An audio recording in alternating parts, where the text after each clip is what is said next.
Buen día, Dios les bendiga. Seguimos compartiendo en esta mañana.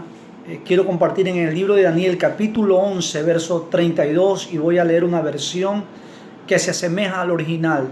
Dice: el pueblo que conoce a su Dios íntimamente, conoce y será la razón de su existencia. Conocerá la razón de su existencia. Es decir, la identidad, el propósito y el destino está encerrado en la búsqueda de su intimidad. En esta mañana quiero hablar de la actitud ante el conocimiento que tienes de Dios. Dice Daniel que el pueblo que conoce a su Dios, dice otra versión, se esforzará. En esta mañana pregunto, ¿cuántos de nosotros conocemos a Dios? Tenemos una experiencia con Dios. ¿Por qué? Porque la Biblia habla que nosotros tenemos que desarrollar en nosotros, ¿verdad?, esa intimidad. Dice la Biblia que somos creados a la imagen y semejanza de Dios. Génesis capítulo 1, verso 26. Entonces el propósito de Dios es que nosotros crezcamos en el conocimiento de Él.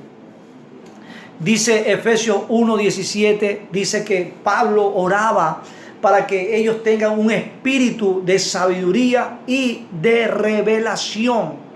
Dice segunda de Pedro capítulo 3, verso 18, dice que hay que crecer en la gracia y el conocimiento de Dios. Pablo dice en Efesios, dice que él oraba para que Dios le dé un espíritu de sabiduría y revelación en el conocimiento, para que sepamos a qué hemos sido llamados, a la esperanza, a la riqueza, a la herencia.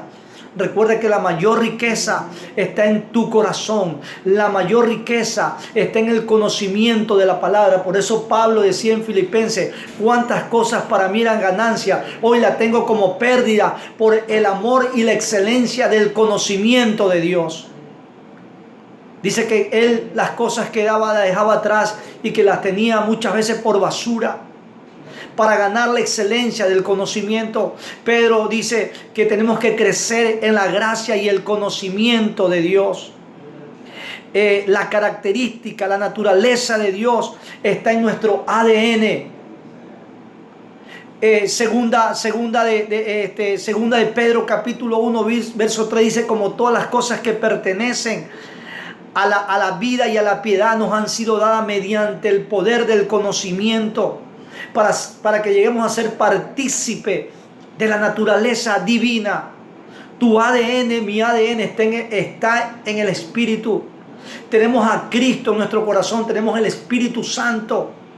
Por eso necesitamos esforzarnos. Dice: el pueblo que conoce a su Dios se esforzará. En este tiempo estamos viviendo los tiempos de principio de dolores de parto. Estamos viviendo los últimos tiempos, dice la Biblia. Jesús dijo: y es necesario que acontezcan estas cosas. En esta mañana Dios nos invita, Dios nos delega a que tenemos que crecer en la gracia y el conocimiento de Dios. El pueblo que conoce a Dios sabe que hay una identidad, sabe que hay un propósito, sabe que hay un destino.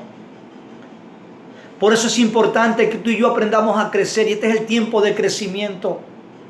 Este es el tiempo donde Dios quiere que nosotros crezcamos, porque los días son malos, porque los días están siendo acortados, porque estamos viviendo, dije yo la otra vez, tiempos gloriosos. ¿Cuál es el tiempo glorioso? Donde Dios quiere manifestarse, pero tú tienes que saber cuál es el propósito, cuál es el destino.